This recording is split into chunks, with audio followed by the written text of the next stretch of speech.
Bienvenidos al Estudio Galatea, quinto programa de la segunda temporada. ¡Vamos allá!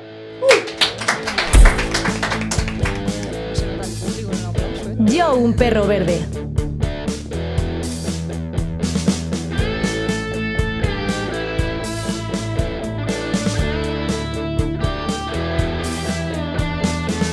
Bienvenidos a Yo, un perro verde.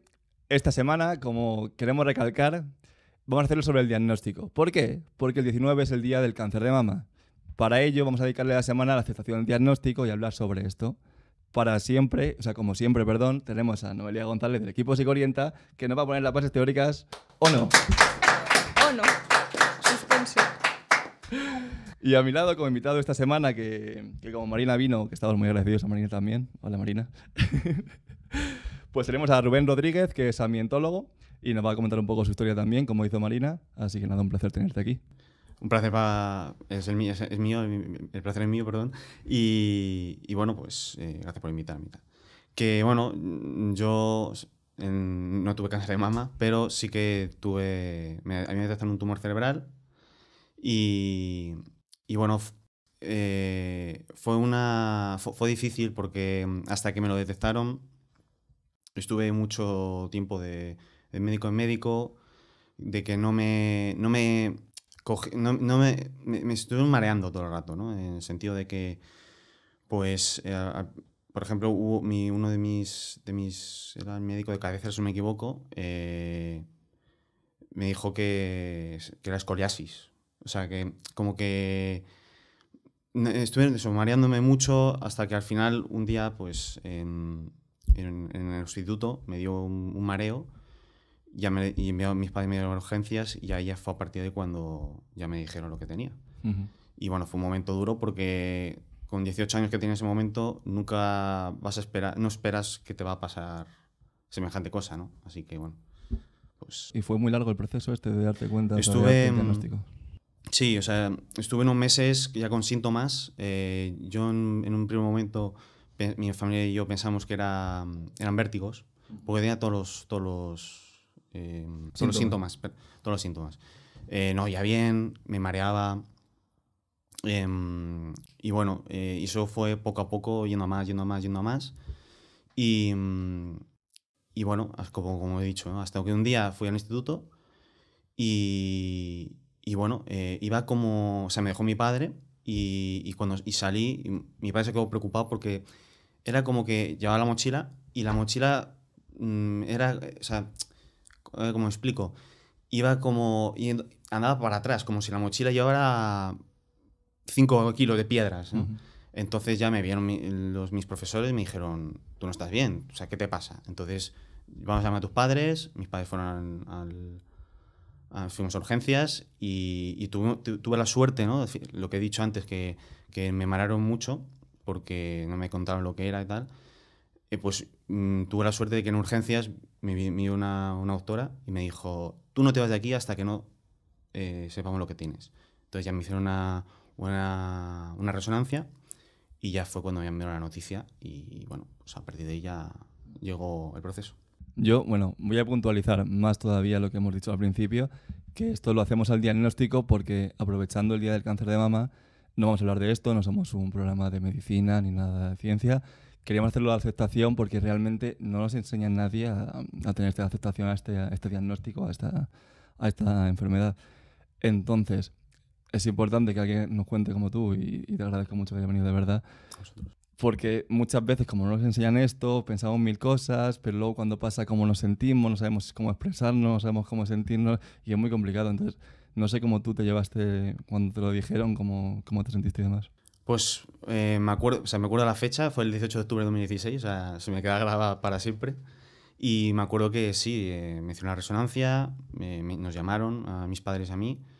Y me acuerdo cuando nos lo dijo la doctora, o sea, por una parte fue un shock, lógicamente, porque es como que, como he dicho antes, ¿no? Tengo 18 años, nunca esperas de que te vaya a pasar eso, ¿no? Has oído de a lo mejor familiares de que, sí, pues yo qué sé, la abuela ha cáncer de mama, por ejemplo, que en mi caso también, mi abuela también tuvo cáncer de mama.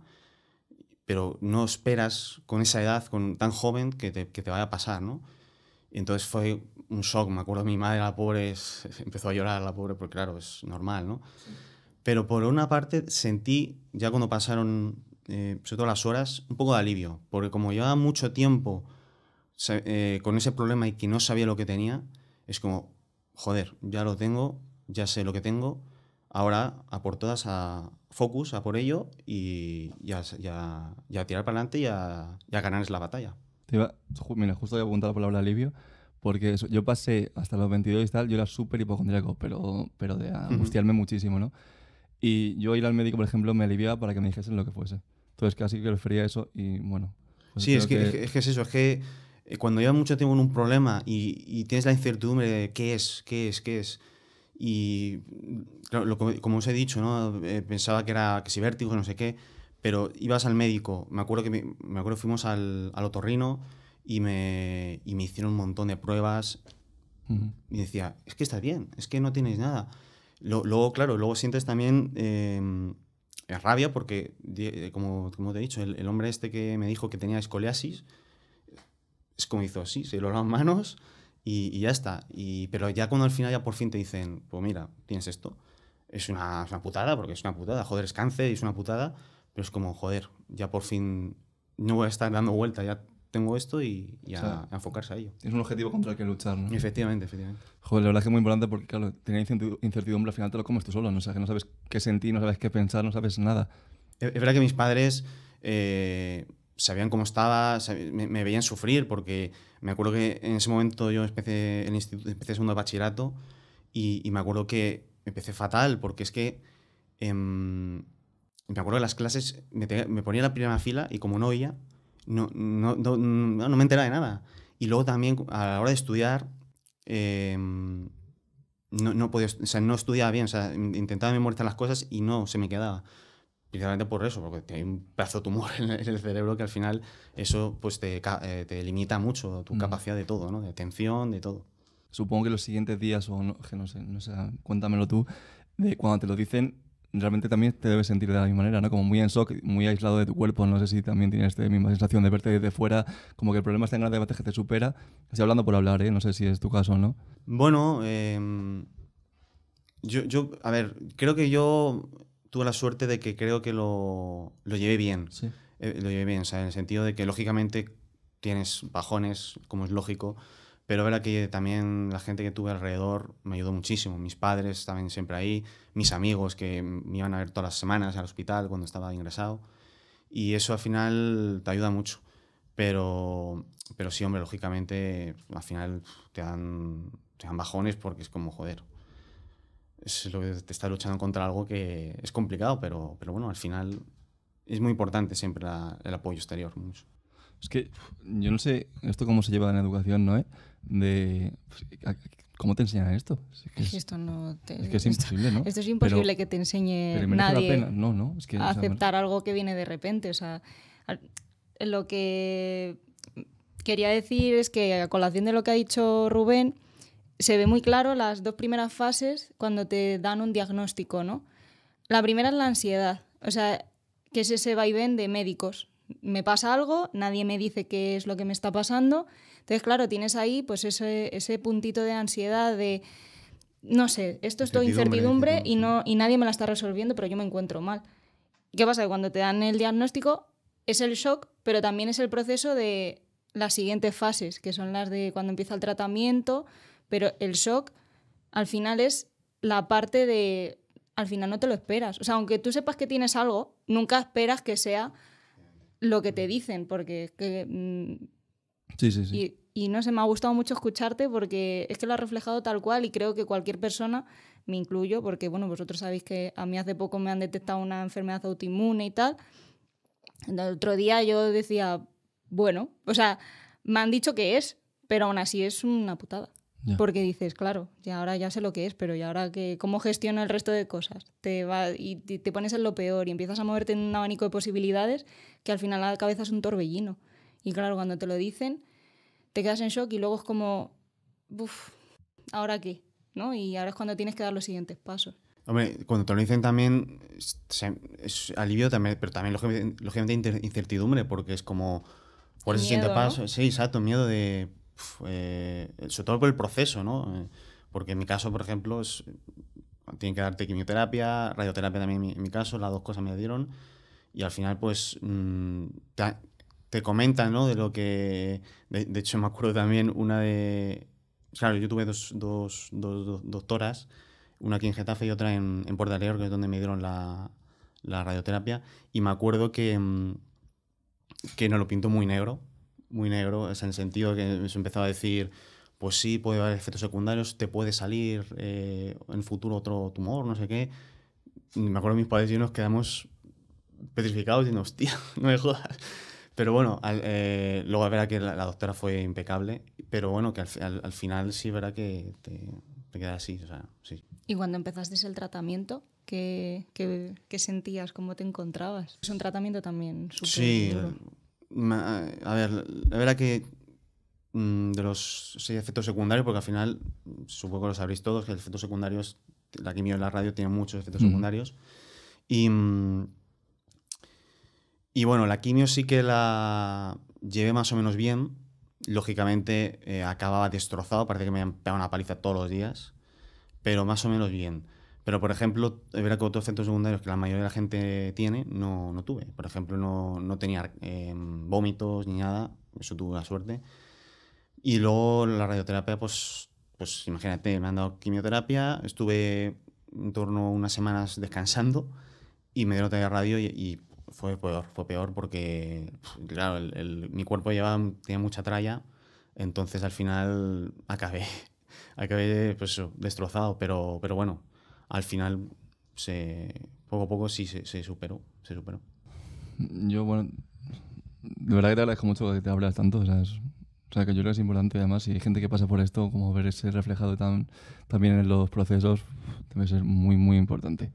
Yo quería preguntarte lo de la aceptación también, como hablamos con Marina, el tema de la familia, que a ella, a la vez, a ella cuando se enteró, también como que se sentía presionada, ¿no? a dejar de hacerlo porque vio cómo afectaba a ella y tal, y no sé si te daba a ti presión de tener que estar bien, de mostrarte bien, de no derrumbarte porque les veías a ellos también muy afectados, o por el contrario, te dejabas llevar, no sé.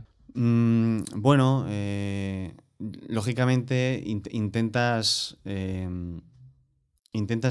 no quejarte mucho por lo que tú has dicho, ¿no? Sobre todo no preocupar a tus seres queridos.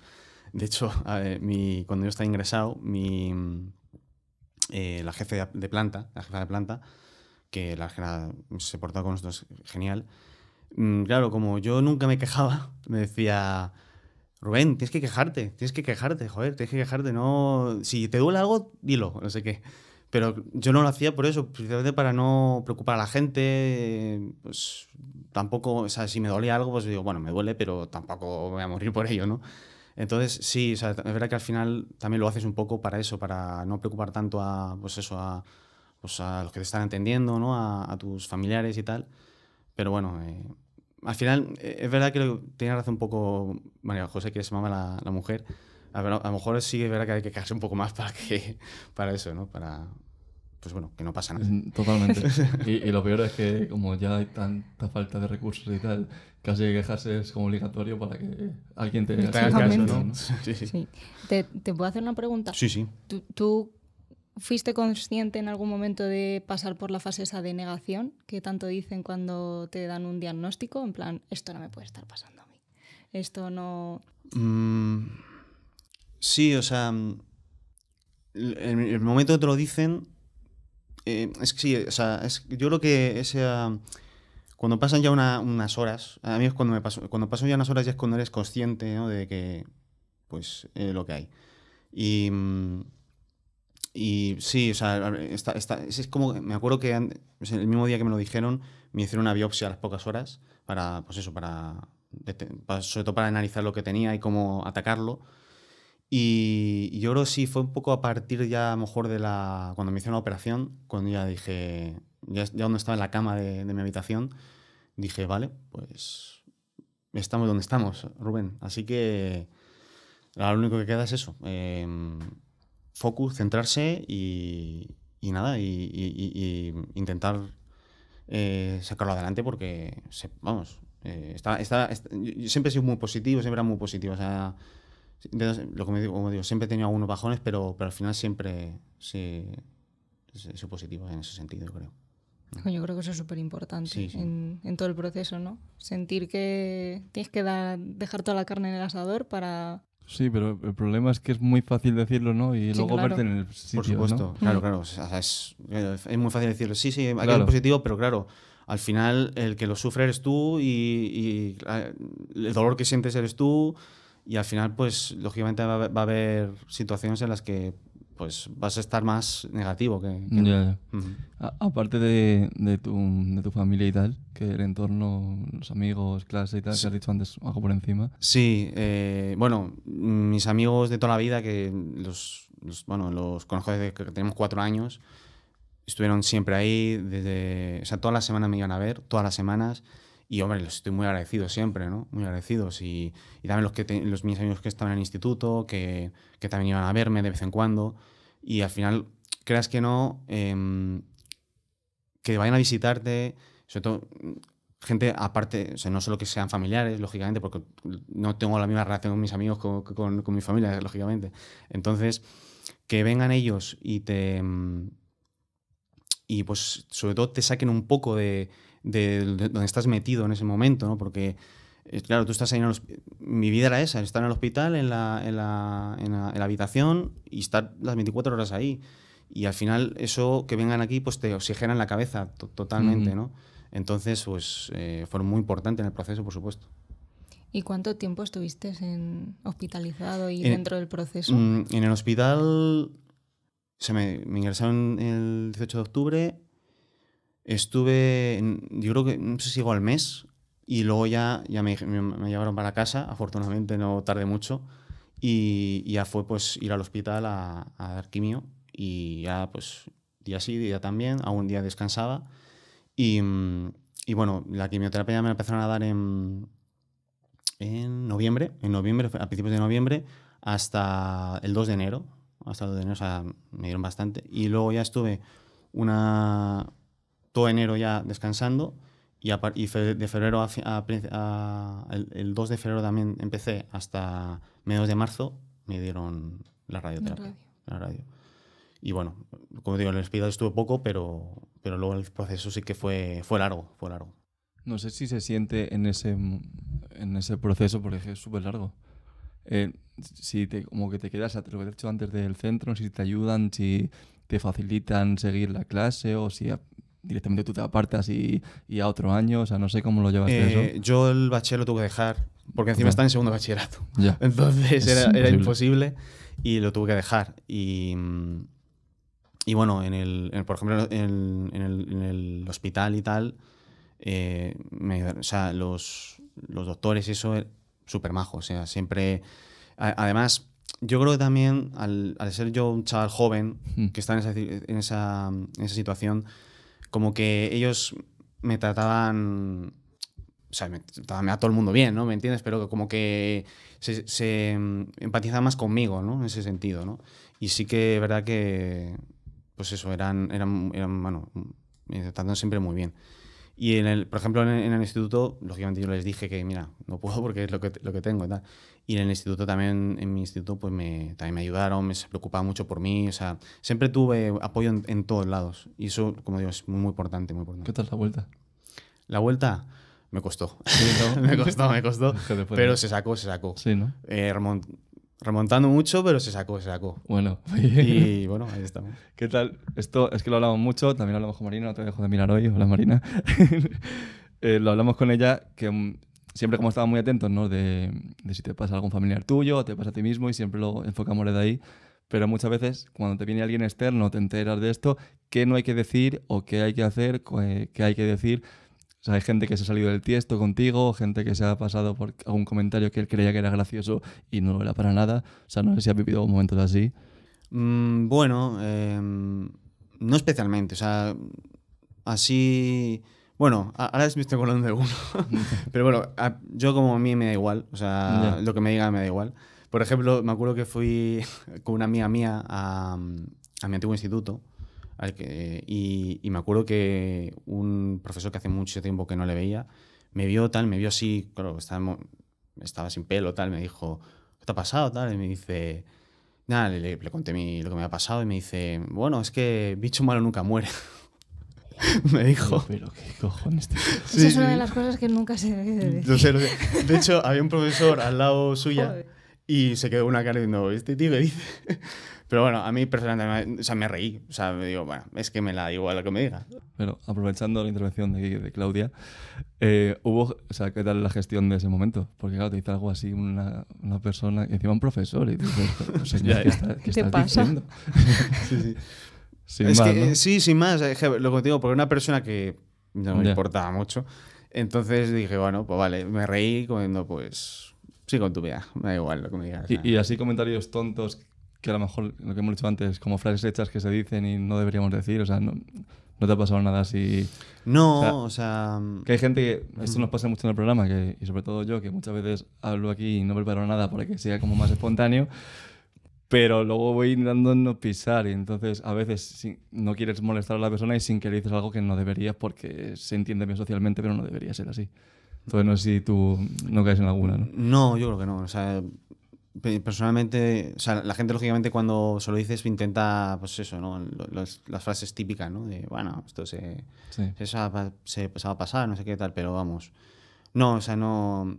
A ver, yo contigo, soy una persona que lo que me digas tampoco me va a afectar mucho, así Ya. que. Claro, es que eso también es un factor muy importante. Total. Porque cada uno O sea, somos un mundo y depende del momento en el que te pillen. Pues bueno, Claro, o sea, Rubén no le ha aceptado, pero a lo mejor se lo dicen a otro del profesor este y se queda, vamos, Efectivamente, blanco en el efectivamente, sitio y efectivamente. dice, ¿qué le pasa? Sí, sí, sí. No hay nadie al volante ahí, ¿eh? O sea, es que Totalmente. de todos los comentarios que puedes hacer, el más desafortunado yo creo que Sí, sí. que era ese, ¿eh? La verdad es que no tendría una buena imagen de mí porque no sabía que era yo un bicho para él.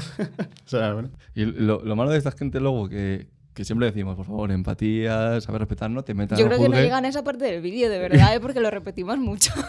Y yo lo que le pasa es que luego a él le da igual. Él gira la esquina y se ha olvidado del comentario. Y es como, bueno, señor, por favor. No, pues tampoco era para tanto, ¿no? No, Chico, es- yo, bueno, a ver, o sea, como que... No sé si quieres contar, que no lo has contado, en qué proceso de recuperación estás ahora de todo esto. Bueno, ahora estoy con revisiones. Cuando terminé, las revisiones eran cada ciertos meses, no me acuerdo si eran 6 meses o por ahí, y ahora estoy cada año. Entonces, eso es tiene que pasar unos años hasta que ya me den la alta definitiva. Pero bueno, lógicamente es positivo, ¿no? O sea, ya pasa de los meses al año. Entonces ya, pues... Te iba a preguntar justo, o sea, sabía esto ya de ti, pero bueno, quería que lo comentases si querías tú. ¿Qué tal esa noticia? ¿Cómo la aceptas? O sea, ya después del proceso y ya verte que ya pasa al siguiente proceso, que es las revisiones, como tú dices, no sé qué tal ese momento. Bueno, es un momento, pues, también de alivio. También de alivio, Es lógicamente. más fuerte todavía. Exacto, también de alivio. Porque, bueno, pues, ya parece que la luz al final del túnel ya está ahí, ¿no? Y entonces, pues, bueno, pues, me acuerdo que cuando nos lo dieron dijeron, pues mira, ya no te vamos a dar más nada, pues, me acuerdo que creo que fuimos con mis padres a comer por ahí, para celebrarlo, ¿no? Porque se lo merecía. Entonces, bueno, pues, es un alivio pues, también. Normal. ¿Quieres decirnos así de carrerilla los procesos para vale. tenerlos claros y tal? Que me los tengo aquí apuntados porque yo sí me lo preparo, Por Sergio. supuesto. Me encanta siempre decírselo, esto es como la esencia de... Qué mal lo vamos a llevar. Terminaremos Galatea juntos, nadie lo sabe. Bueno, los procesos, como ha ido diciendo Rubén, así, además los ha dicho como muy seguidos y está bien para que la gente vea pues el ejemplo de que esto no es que quede como unos tips, no. O sea, al principio detectar la normalidad, entonces tenemos ansiedad. Esa incertidumbre de qué pasa, de qué nos ocurre. Cuando nos diagnostican, llega el shock emocional, entendido también un poco como ese alivio de ya tengo lo que está pasando, ese momento de reflexión de decir, ¿qué? O sea, ¿me lo espero, no me lo espero? Cuando empieza el tratamiento, tenemos un periodo así, pues, como que de estabilización, ¿no? En el sentido de, bueno, ya estoy en el proceso, pero también un poco de, pues, de negación, no sé si... O sea, como un poco hay un conflicto interno, ¿no? Entre tengo que afrontar este proceso, pero también es difícil, necesita mucho acompañamiento del entorno, eso también es muy importante. Y luego, cuando ya pasa el tratamiento y llega la fase del seguimiento, lo que comentan es pues eso, que tienes como ese subidón de ya he salido de aquí, pero como que siempre ese cierto miedo, ¿no?, a que vuelvas a recaer, porque al final, bueno, es lícito, ¿no? Si has pasado por una enfermedad, pues siempre te queda ahí ese... Pero sobre todo es el punto positivo de ya estoy dejando esto atrás, veo la luz al final del túnel. Y luego eso sería cuando ya la enfermedad se ha curado. Luego ya si hay un momento de recaída, pues entraríamos otra vez en el proceso de ansiedad, ¿no? Y ya pues la depresión, ¿no? De veo que esto no avanza, que sigo estancado en este punto, pero bueno, son como dos caminos luego que se bifurcan dependiendo de si pues la enfermedad es terminal o si tiene curación. Y sobre todo es muy importante pues hablar de esto porque cada vez se diagnostican muchas más enfermedades de todo tipo y al final saber cómo son estos procesos a la gente también nos ayuda, ¿no? Cuando se lo dicen a una persona, pues está en este momento, ¿cómo le puedo ayudar en este momento para que toda la noticia se vaya digiriendo de la mejor manera posible? Y yo sobre todo decir a Rubén que agradezco mucho que haya venido, porque me ha gustado mucho, porque yo sí que no conocía la historia, entonces venía un poco a escuchar y darte las gracias por haber venido. A vosotros por invitarme. Yo, ¿puedo hacer una última pregunta así rápida? ¿A quién? A Rubén. Ah, vale. Esto que lo que has dicho me ha parecido interesante en cuanto a hablar del tema que no se habla, ¿no? Lo que hemos dicho, ni te lo enseñan mucho porque no se sabe muy bien cómo reaccionar a un shock, ¿no? Así, a una noticia. Pero luego hay personas que no son capaces de hablar del tema. Entonces, no sé si viste esos comportamientos en personas que no querían hablar contigo, no querían de pasada para no profundizar. Prácticamente casi todas las personas. Totalmente, ¿no? Todas las personas, porque claro, tienen la... Pues si no quieres hablar de ello y tal. Yo lo entiendo porque a mí me pasaría lo mismo. Yeah. Me pasaría lo mismo.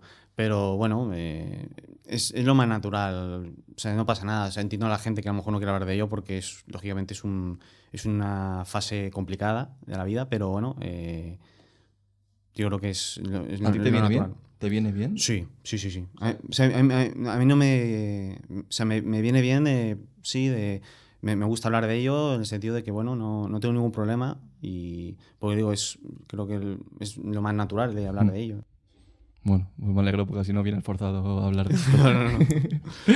Bueno, pues muchas gracias. Dejamos aquí el programa. Yo me sumo a lo de Noy. Muchas gracias por venir y contarnos la historia. A vosotros. Así que nada, una semana más. Hemos puesto este granito de arena. Así que hasta la siguiente. Adiós. Joder, muy bien.